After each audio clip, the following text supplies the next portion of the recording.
I've been living all the things that you say in your CDs. I've been receiving the answers. I've been receiving the inspired action. Good. One of the things that I received was the Seth books. And I see a lot of clarity in the Seth books. Mm-hmm. They talk about time in a continuum.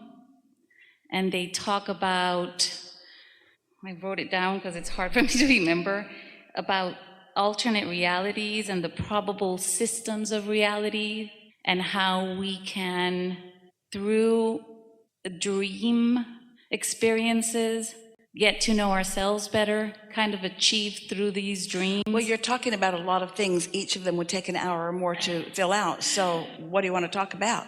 The thing about the dream, as a way to get to know yourself, what you think, and therefore what you feel, and what manifests are always the same. Your dreams are the same. What you're thinking and feeling manifests in your dreams. So your dreams are really a good way for you to know what vibration you've got going on. That's one of the best ways, because when you sleep, there's less resistance. And when there's less resistance, then what you're really feeling can be shown to you. If you wake up from a dream that just feels wonderful, then you could know that the thoughts and feelings that you've been having are promoting things that as they manifest, you're really going to like them.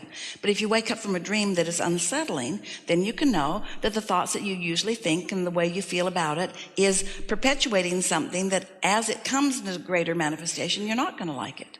So it gives you an opportunity to focus your thoughts more in ways that are pleasing to you. So it helps you align your vibration. That's really what everything is about. But we don't want to make too much of all of this, because you all have come to a place that you can understand this in a simpler way. And it really is this simple. Life has caused you to ask for things that you're not yet letting in, but you could.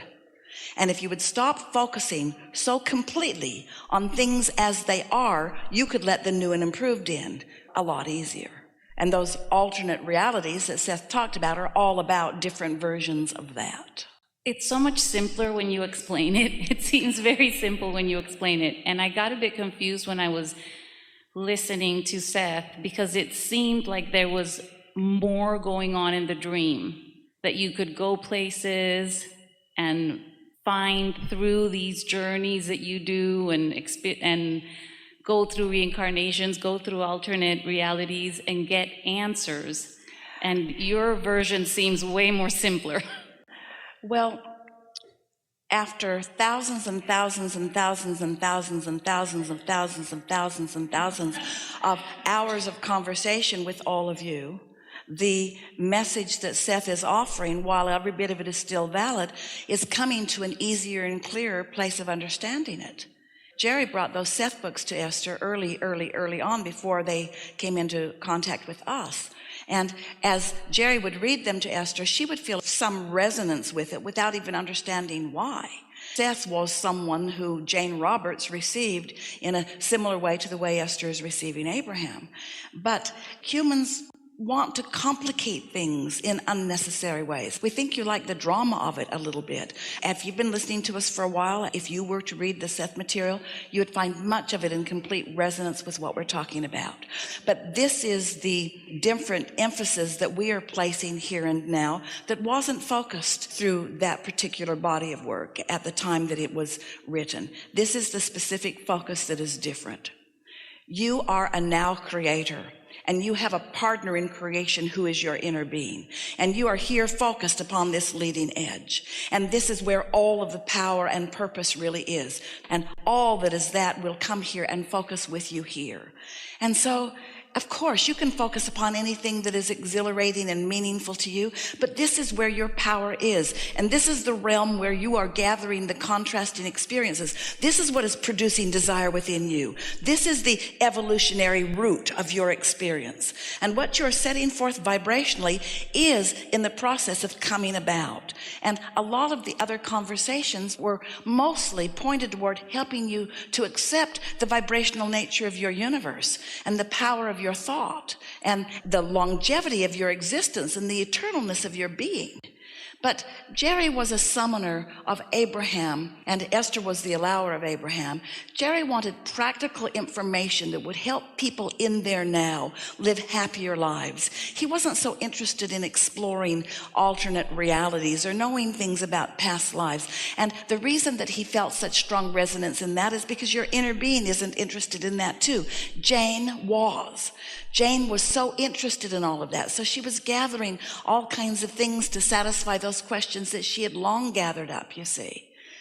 That's why there is no teacher, there is no master that we are wanting to present to you in a way and tout them as someone that you should always follow. It is our desire to introduce you to the laws of the universe as they exist in their consistency, and to introduce you to your inner being and that source energy that are all your true resources, and to help you know on a moment-to-moment basis when you are in resonance with that and therefore in the receiving mode of that, or when you're not, so that you can deliberately fulfill the purpose for your being here, so that you can deliberately dive into your life and discover the new that you are gathering from it and then accomplish it. That's what creation is. Creation isn't sitting in meditation and receiving nebulous thoughts about things that you really don't have any attachment to. Creation is about you diving into your life and looking into the world around you and coming to your personal awareness that when your heart is hurting, you don't want it to. And when someone else's heart is hurting, you don't want that to. And when someone is suffering, you want solution. You want the problems to produce solutions. And we understand, and you are beginning to too, that when the problems of your life are in the process of becoming, the solution, the equivalent solution, is in the process of becoming too. And that's what creation is. That's what you said you would do. I'll go, I'll mix it up, I'll come to conclusions, and I'll ask questions so that I can discover answers, and I'll find problems so that I can discover solutions. That's what evolution is all about, you see. And so here we all are, having those experiences that you chose as you made the decision to come forth. There are so many things that people could think about. People want to talk about other planets and other galaxies, and all of that is just fine. We're not trying to say that anything is off limits to you, but we do know where your greatest satisfaction is. And your greatest satisfaction is in the creating of you. You are the creator of you. And so as life causes you to ask for that evolution, and then you utilize your guidance system to find your way in resonance with that evolution, and then you experience the satisfaction of those harmonics. Oh, when you come into alignment with who you are, and the radiating knowledge of your inner being is signaling to you and you are receiving it, that's what those feelings of ecstasy are. That's what that feeling of passion is. That's what that feeling of interest is. That's what that feeling of love and appreciation is, you see. And that's what you came for. The growth will take care of itself, and the freedom is not something to be earned. It's something that just is, because no one can think for you. But the joy is your quest, and when you do, it all comes together. When you ask a question, is the only way to receive it in your mind and in your heart? Not at all. When you care about knowing something, your inner being knows what your path of least resistance is. Think about the story, the sort of silly seeming story that we told you. Esther got an idea to play with her music system, and look what it led to. It's an impulse, but it's you receiving an impulse to put yourself somewhere where something that you can receive. For example, in a very, what may seem to you, unimportant way. So Esther was visiting with friends who are all going together to Seattle in July for the Alaskan cruise. And her friend said, there is a Boeing airplane plant there that gives tours. It might be really fun. And Esther said, I know about that place. Some friends of ours visited that and told us about it before. And this friend said, I think Luke, Esther's grandson, would really, really like to see these airplanes being built. And Esther said, I think so too. Let's do it. So Esther made arrangements for them to fly in early and to get their hotel early. And then she and her friend looked on the internet and found the plant. It's in Everett, Washington. And so they made plans. The very next day, Esther gets on an airplane. She's on her way back to San Antonio. She's sitting next to a nice man who has a contraption that he is watching everything that's going on about this flight on his iPad. And Esther is thinking, me want that. She could see all of the landmarks. She could see everything, the pressurization of the cabin and how it was changing, everything about this flight. Really, essentially everything that is known in the cockpit is known with this contraption. It costs about $300 a year, and Esther can hardly wait to get her hands on it herself. So she's watching over this man's shoulder, and they're talking about things, and then he said, oh, by the way, I just toured the Boeing plant out of Seattle, and let me show you some pictures. And so Esther's looking at the pictures, and she said, we're going there. Is in Everett, Washington, isn't it? He said, no, the one you want to go to is closer to Seattle. Esther said, there are two of them? He said, yes, and this is the one. Well, so She got the answer. she didn't get it in meditation. Esther, you're going to the wrong plant.